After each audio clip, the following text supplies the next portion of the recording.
Вітаючы слухачоў Еўрарадыё, студыі для вас працуе Зміцер Лукашук, і гэта сумесны стрым Еўрарадыё і Е-прамовы. Як звычайна, нас можна і слухаць, і глядзець праз аккаунты Еўрарадыё ў сацыяльных сетках Facebook, Аднакласнікі, ВКонтакте, на канале YouTube.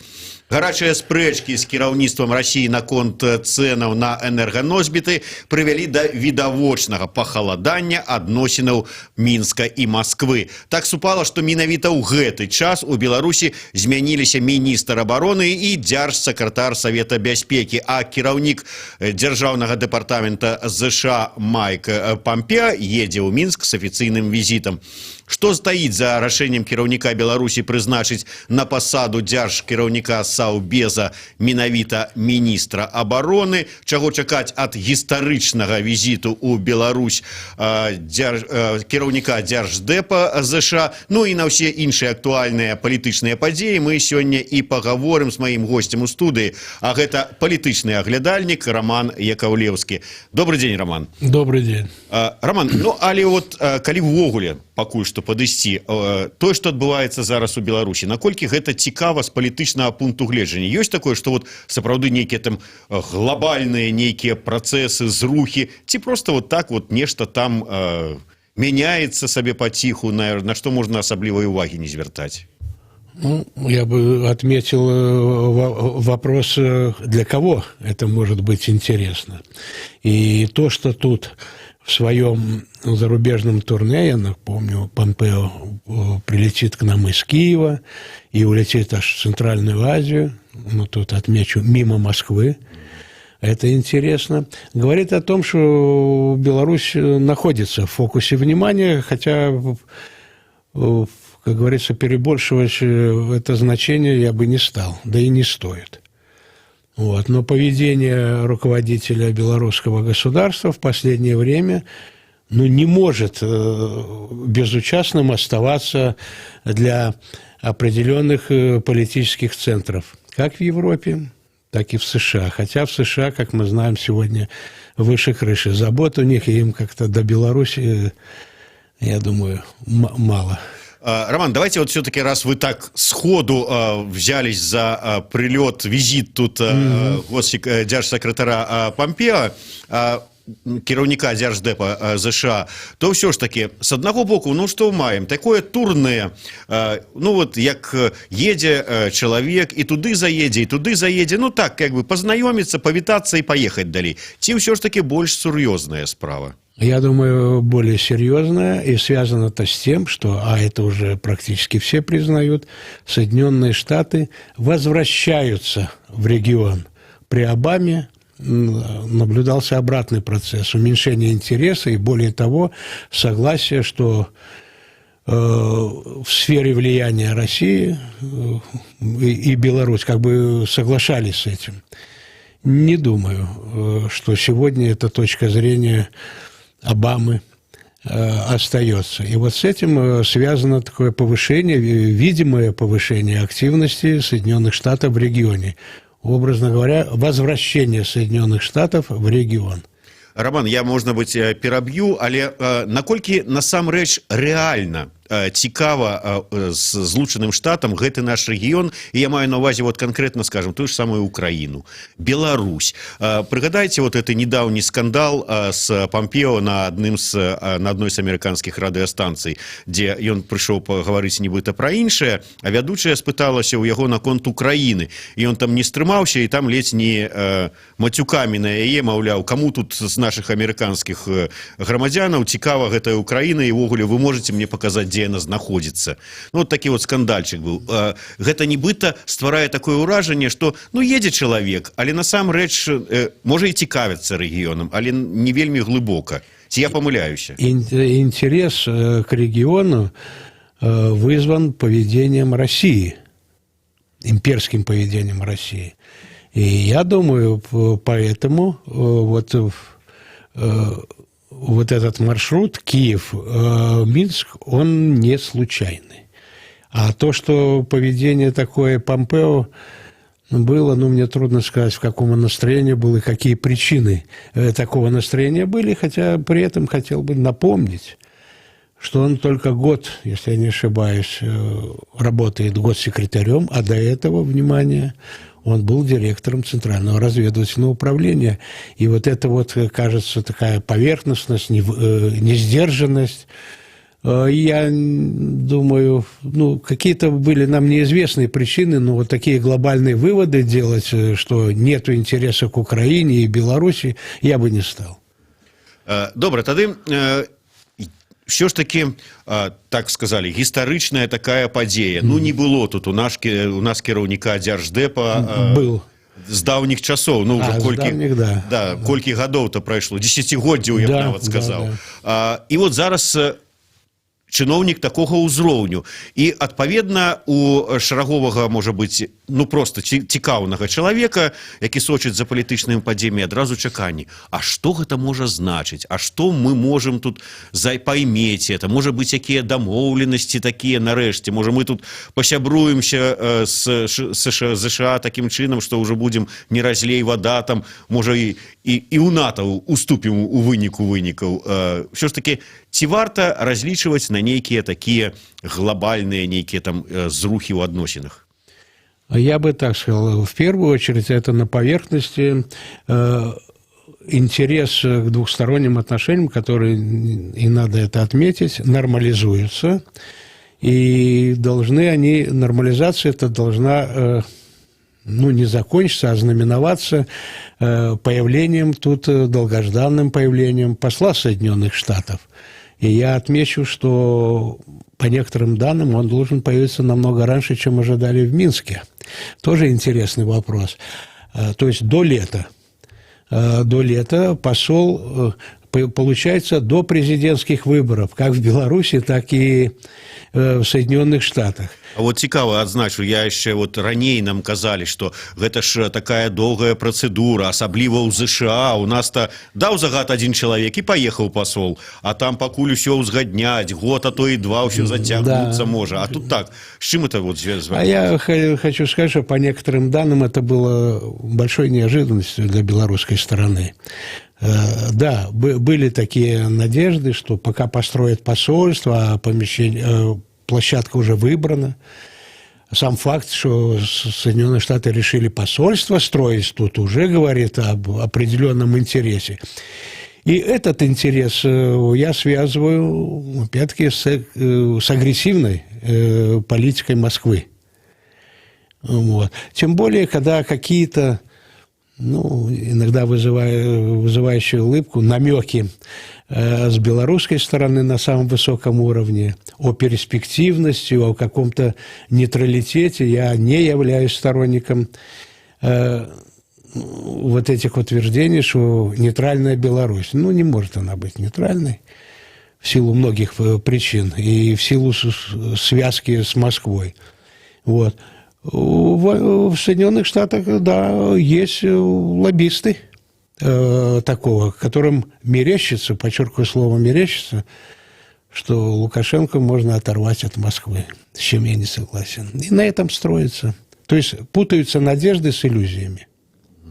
Слушайте, ну вот здаецца такое ж уражанне, што, ну, прынамсі, еўрапейскія ўсе калегі, ужо вучаныя горкім вопытам, колькі іх кіраўнік Беларусі разводзіў, так бы мовіць, ужо павінны ведаць і амерыканскія таксама чыноўнікі, што тут асабліва такіх ілюзій на абяцанкі з Мінску не варта нейкія строіць. Если бы всегда делали выводы какие-то из исторического прошлого, многих бы проблем сегодня не было.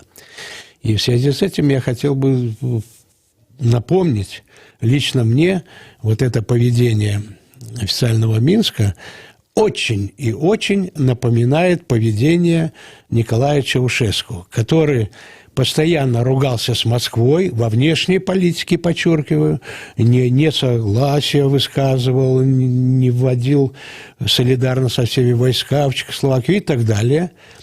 Вот. И его судьба при полном отсутствии внутренних реформ. То есть это жесточайшая была диктатура при всевластии секуритаты, ну, по-нашему КГБ. Вот. Очень напоминает это поведение. Вот. А Чем это может быть? Боже упаси, я не хотел бы аналогии проводить, что произошло с Чаушеску, но вот то, что вы говорите, что Европа и все, давали же кредиты. В Беларуси такие кредиты не дают сегодня. Вот. И давали кредиты очень, очень много, но никаких реформ в Румынии не было. И закончилось это трагически для руководителя Румынии. А сегодня Румыния, мы знаем, член НАТО и Евросоюза. Вот. То есть история берет свое. Вот вы вяртаецеся ў чарговы раз да этой абрэвіатуры НАТО, і я хацеў бы таксама вярнуцца да яе. Мы, хоць і написано ў беларускай канстытуцыі, што мы імкнемся да статусу нейтральнай краіны, да нейтралітэта, але з'яўляемся чальцом АДКБ, то есть ужо не нейтральная краіна. Што в Амерыцы сапраўды вераць, што мы можам стаць нейтральныя цалкам, ці можа быць у іх увогуле планы Беларусь у НАТО? Увогуле якія ў нас на сённяшні дзень стасункі з НАТО?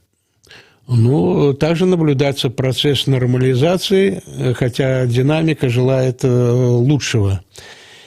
И тут я хотел бы сказать, вы вспомнили Финляндию. У нас тут очень же популярно иногда говорят финляндизация, то есть вот нейтральная.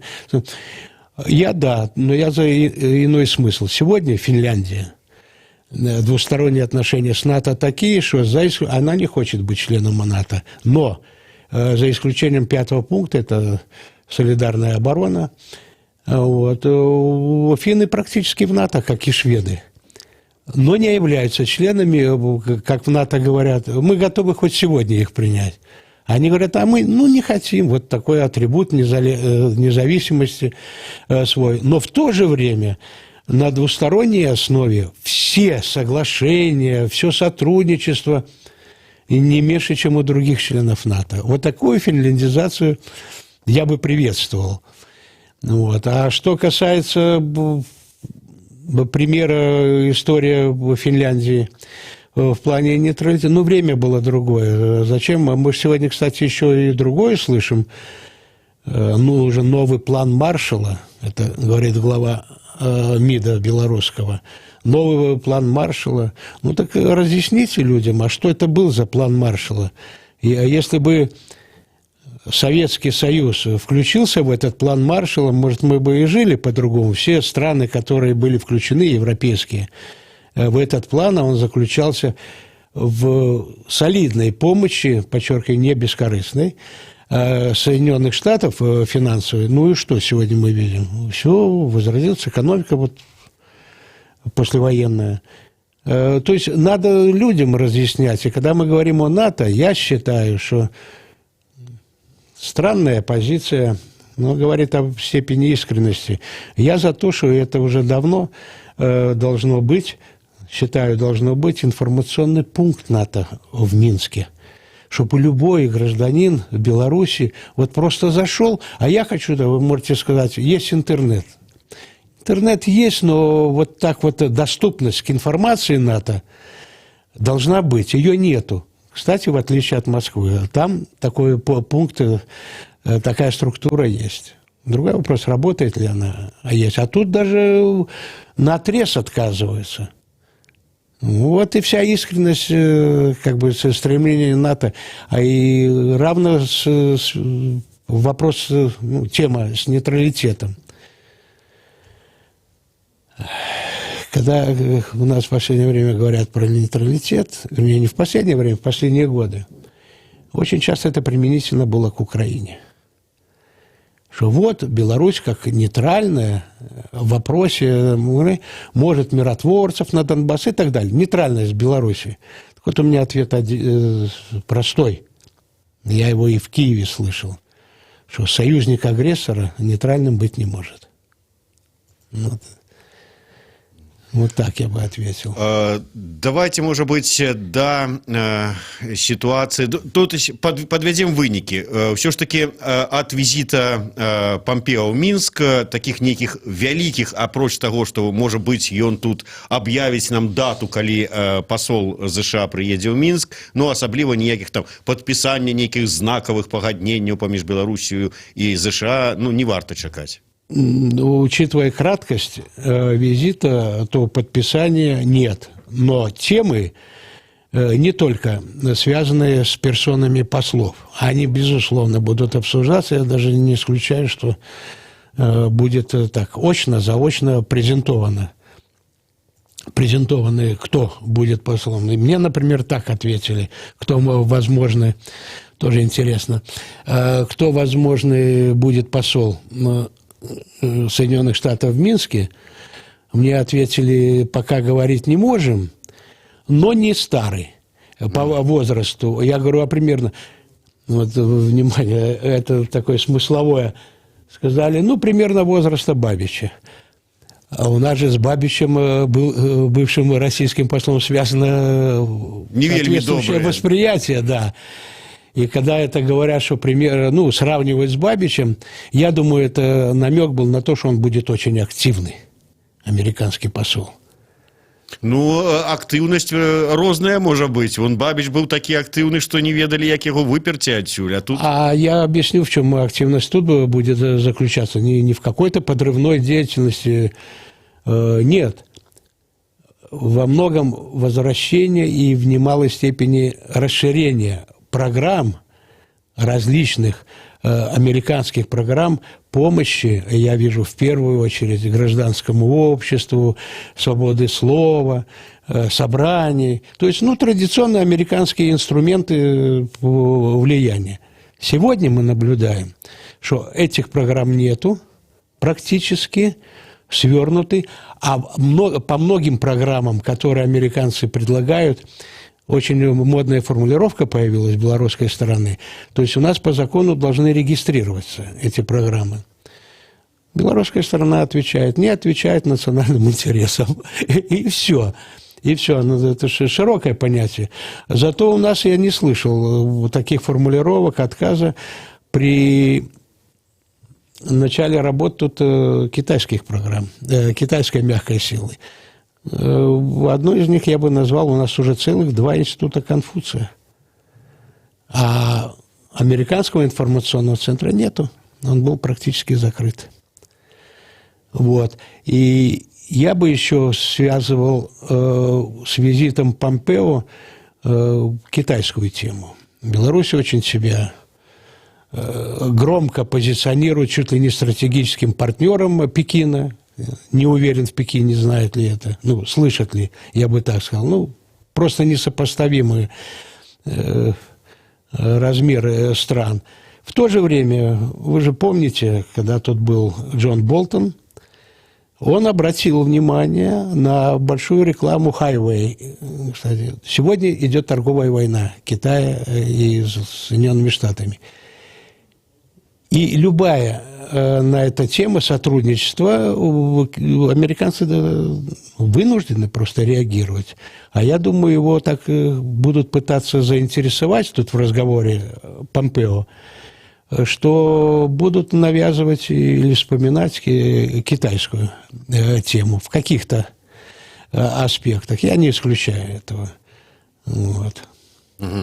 А як у Москве могуць паставіцца да таго, што, першае, сюды ляціць цэлы кіраўнік дзярждэпа, і па-другое, што ён ляціць, абмінаючы Москву. Да, это момент этот интересный. Киев, Минск, а дальше Нур-Султан и Ташкент. Как в Москве, я не думаю, что с подозрительностью, как Роман, минимум. але я чуў такое меркаванне, такую версію, ці гіпотэзу, што, маўляў, Путін можа запрасіць Лукашенку пакатацца на лыжах у Сочи менавіта вот на гэты перыяд, калі сюды павінен прыехаць Помпео. Но это уже как бы дежавю. Мы знаем уже один такой случай с Мюнхеном связанный, когда Лукашенко опять-таки в Сочи был и не доехал до Мюнхена. Хотя официальное приглашение было, и он обещал этому председателю Эттингеру этой Мюнхенской конференции. Значит, подтверждения как такового нету. Более того, всезнающий главный редактор «Эхо Москвы» заверяет, что это чуть ли не встреча 30-31 января может быть. Москва молчит. Но если это подтвердится, вот что Путин, а я думаю, это смогут подтвердить через, как он, телеграм-канал этот называется, первый, да, там, первый, второй. Там. Ну, есть наш белорусский пул первого, да. И есть пул номер 3 кремлевский. Да. Вот достаточно для меня будет, если эта утечка произойдет подтверждающая, вот такое приглашение, и если подтвердится, подчеркиваю, подтверждения не было, что министр иностранных дел звонил своему российскому коллеге с просьбой перенести эту встречу, если это все подтвердится, подтверждения пока вот должных для меня нету. Для меня это говорит о том, что Путин проявляет примитивизм в своем поведении. И, как-то выглядит, или он смотрит на своего белорусского коллегу, когда говорят неравнозначность, равенство, да, между двумя, что он в нем равного партнера не видит. Это плохой симптом. Это плохой симптом, и мы видим вот эта спешка, что происходит в Москве с якобы этой реконструкцией государственной системы, она чем-то вызвана, ответ на который сегодня практически никто не знает, кроме Путина. Это тоже плохо. Это так же плохо, как мы тут не знаем какие-то решения кадровые, или что вот в одной голове решаются. Невозможно предсказать логику какую-то, все. Я считаю, это опасно для национальной безопасности. Когда не обсуждается, не надо путать, как говорится, стриптиз с гласностью, вот. Но это нехорошо. Ничего хорошего для нас не сулит. Але вот сапраўды, калі вот будзе такі выбор, ці ляцець у Сочи, ці заставацца ў Мінску і сустракацца з Помпео. Вот на ваш погляд, на карысць якой сустрэчы будзе зроблены выбор? Мне очень сложно на это ответить, потому что сказать, что и так может быть, и так может быть, я бы не сказал, ответ один должен быть, а его нету. Вот и у меня тоже. И в этом тоже вот мы зависим от таких вот каких-то решений для нас не до конца понятных. Я не могу вот как глобус прогнозировать, будет Лукашенко в Минске или в Сочи. Вы ўзгадалі кітайскую тэму, і я вот не планаваў закранаць яе, але тым не менш вот прыгадалася, што ёсць жа ж нібыта інфармацыя, што плануецца у хуткім часе сюды візіт у Беларусь кіраўніка Китая. Што чакаць ад гэтага? Очень многого. Я бы ожидал очень многого. Товарищ Си, в мае вроде называли такую дату, он идет в развитии мегапроект китайский «Шелковый путь». Беларусь со своим великим камнем на этом пути. Открыта кредитная линия. Было 7 миллиардов. И вот этот вот, кстати, кредит, который поперек Москве дал Пекин, 500 миллионов, сам по себе он небольшой, но он знаковый. Пекин имеет в виду Беларусь, но имеет в виду в каком смысле? Как плацдарм для своей экспансии в Европу. Я напомню, Беларусь участвует в качестве наблюдателя в таком китайском проекте, как 16+1. Это 16 восточно-центральноевропейских и восточноевропейских стран, которые вот в различных торгово-экономических. Что касается Беларуси, я бы обратил внимание, почему-то это, на мой взгляд, должного внимания не было выделено.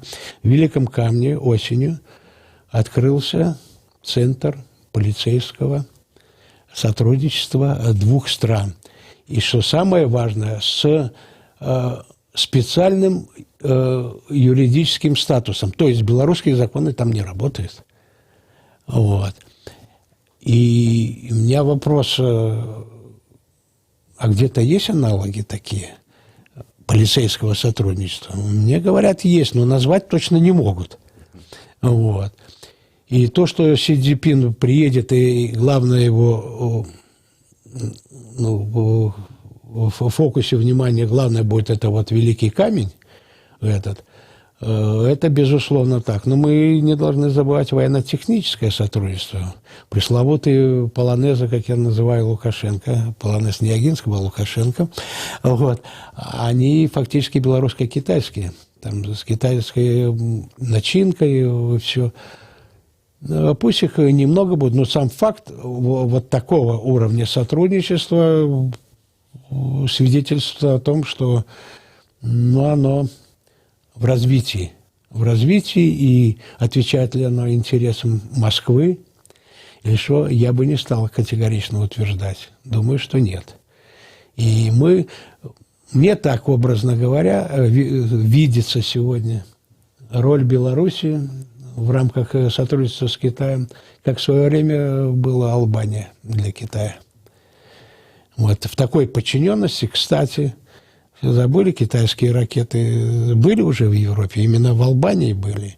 Так что я уже тут полушутя говорю, когда мы тему затрагиваем о возможном появлении российской базы военной в Беларуси, я не говорю авиационной или ракетной, то так в полушутку можно сказать, как бы тут китайская не появилась на шелковом пути.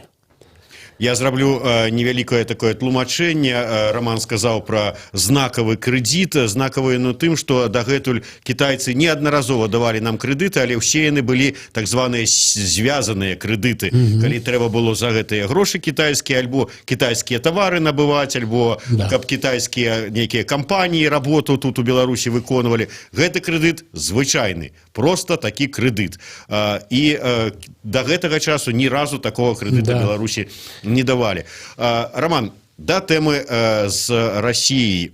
Вы сказали на пачатку нашай размовы, што, як вы там сказали, разорвать пупавіну, якая звязвае Мінск і Москву, не атрымаецца ні ў каго. Але ўсё ж таки... Ну, я так что-то не помню, что буквально так я говорил. Ну, смысл, да. Ну, сенс такі. І все ж таки, вот на фоне сённяшніх проблем с этими коштами, на фоне вот этих вот заяв Лукашенко, что нас тут по энергоресурсах раком поставили, вот все это, сдается, вот скандал, вот хлопнуть двери и сказать, да пошли вы со своими тут русским миром, я пойду на заход. Чакать, не чакать, вот что я маю на увазе, ці чакать хуткага пацяплення адносінаў, як Кирилл Коктыш, ваш коллега, палітычны аглядальнік, сказал, что до 9 мая помирятся. Мне сложно комментировать всезнающих политологов из Москвы, которые своими прогнозами уже напрогнозили так в наших двусторонних отношениях, что только улыбку в лучшем случае вызывает. Вот. Я считаю, что когда говорят, что Лукашенко уйдет на Запад, он и сам это признает. Никто нас там не ждет, ну его там. И чем закончится? То есть что-то происходит не только в двусторонних отношениях, что и очень важно в Москве. Я имею в виду вот в коридорах власти, все какое-то... И мало кто понимает, к чему это может привести. Мало кто понимает. И я в связи с этим, в контексте двусторонних отношений, хотел бы напомнить, в июле сюда ожидается огромная делегация во главе с патриархом на торжества Жировицкого монастыря. Я этому событию придаю немалое значение, потому что оно призвано стать импульсом. А вот импульсом чего? Конечно, не Томаса в Беларуси. Вот. Но учитывая, что Русская Православная Церковь сегодня это одна из структур российской власти, никакой там, и ее степень влияния, все, я вот от этого жду... Спецструктура. Да. И то, что Белорусскую Православную Церковь возглавляет российский гражданин, а это кто бы что ни говорил, он как-то митрополит одно время говорил, я готов союзное принять гражданство. Ну, мы видим, в каком состоянии сегодня союз и вообще, что это?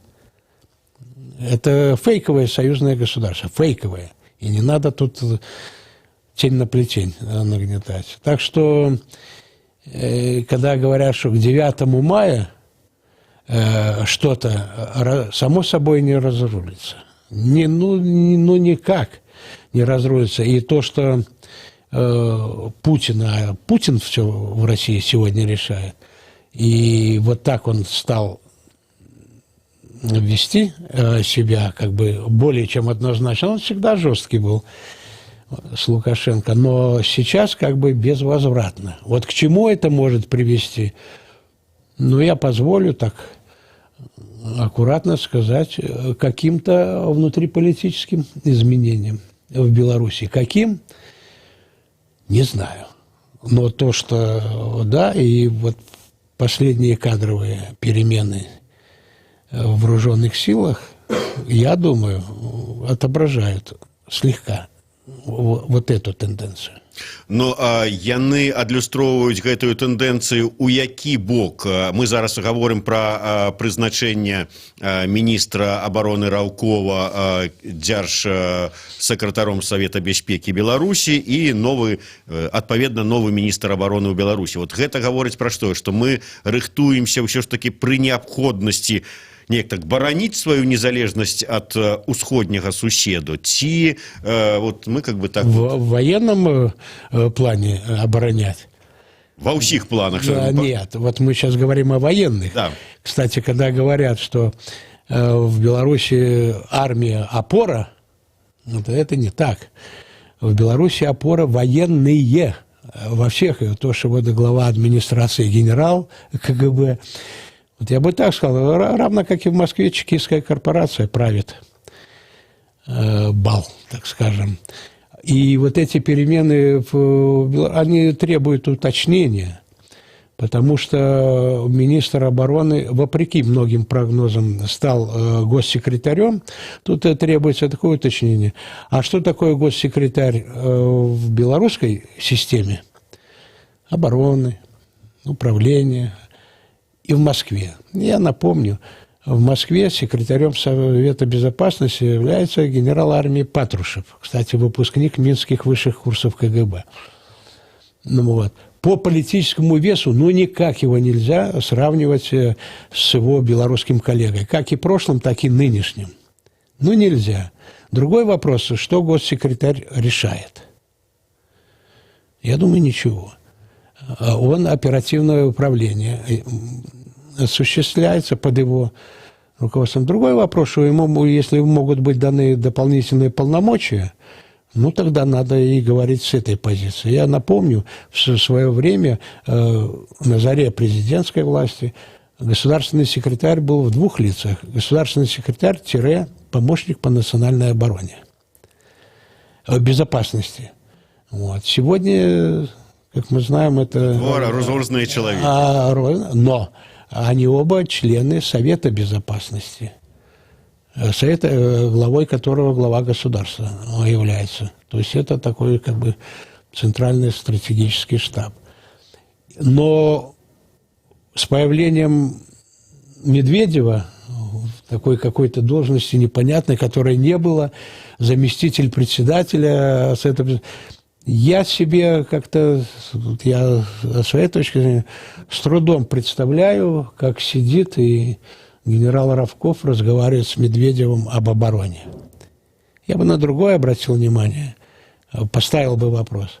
А что так получилось, что осенью развели две командные... развели министра обороны и начальника генерального штаба, который вообще ушел со службы. В 54 года, подчеркиваю. Ему не 70 лет. Вот. В чем причина? Не знаю. Я как бы вопрос ставлю. Министр обороны ушел в Совбез, а начальник генерального штаба малозначимую у нас Палату представителей. Вот в чем причина была? Чем она была вызвана? Кто стимулировал такие перемены? Внешний фактор или внутренние? Ответа нет, но вопрос есть. Вось на гэтай тэме пастаўленых пытанняў, ну, іх сапраўды вельмі шмат сёння прагучала. Мы завяршаем нашу размову. Палітычны аглядальнік Роман Яковлеўскі, дзякуй вялікі. Зміцер Лукашук працаваў для вас у эфіры. Гэта быў сумесны стрым Еўрарадыё і Е-прамовы.